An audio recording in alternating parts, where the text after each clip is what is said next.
అన్నమయ్య జిల్లా వాసులకు ఇది బిగ్ షాక్ అని చెప్పుకోవచ్చు. జిల్లాను రద్దు చేయనున్నట్లుగా పెద్ద ఎత్తున ప్రచారం అయితే సాగుతుంది. అదే నిజమయ్యే అవకాశాలు కూడా కనిపిస్తున్నాయి. రాయచోటి కేంద్రంగా అన్నమయ్య జిల్లాను వైసీపీ హయాంలో ఏర్పాటు చేశారు. నిజానికి రాజంపేట కేంద్రంగా అన్నమయ్య జిల్లాను ఏర్పాటు చేయాల్సి ఉంది. అప్పట్లో వైఎస్ జగన్ ప్రభుత్వంలో కీలకంగా పనిచేసిన ఐఏఎస్ అధికారి పట్టుబట్టి మరీ రాయచోటిని ఎంపిక చేసినట్టు ప్రచారం సాగింది. గతంలోనూ రాజంపేట కోసం పెద్ద ఎత్తున పోరాటాలు కూడా జరిగాయి. అయినా ప్రయోజనం అయితే లేకుండా పోయింది. ప్రస్తుతం ఏకంగా అన్నమయ్య జిల్లాను లేకుండా చేయాలనే కుట్రకు తెరలేపారని మాత్రం తెలుస్తోంది.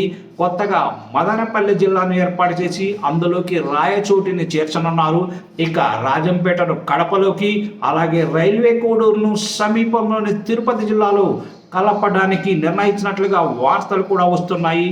రాజకీయంగా చూసిన రాజంపేట, రైల్వే కోడూరు, రాయచోటి నియోజకవర్గాల్లో టీడీపీకి భవిష్యత్తు లేదని గుర్తించడం వల్లే ముందు వెనుక ఆలోచించకుండా జిల్లాపై వేటు వేయనున్నారనే ప్రచారం అయితే అక్కడ సాగుతోంది.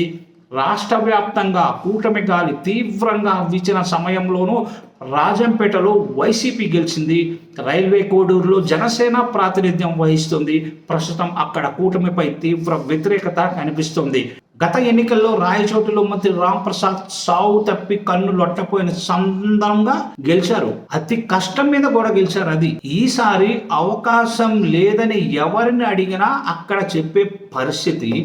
అందుకే గుడ్డిగా అన్నమయ్య జిల్లాను ఎత్తేయాలని అనుకోవడమే ఇప్పుడు విమర్శల పాలవుతుంది. ఇక రాయచోటి కేంద్రంగా అన్నమయ్య జిల్లా కొనసాగుతుందని, లేదంటే తన మంత్రి పదవికి రాజీనామా చేస్తానని ఇప్పటికే స్థానిక ఎమ్మెల్యే మండిపల్లి రామ్ ప్రసాద్ రెడ్డి హెచ్చరించారు. అన్నమయ్య జిల్లాను రద్దు చేసేంత సాహసం ఈ ప్రభుత్వం చేయరని ఆయన చెబుతున్నారు. అయితే అన్నమయ్య జిల్లా ప్రజల భయమే నిజమవుతోంది ఇప్పుడు. మరి మంత్రి గారు ఎలాంటి నిర్ణయం తీసుకుంటారో చూడాలి.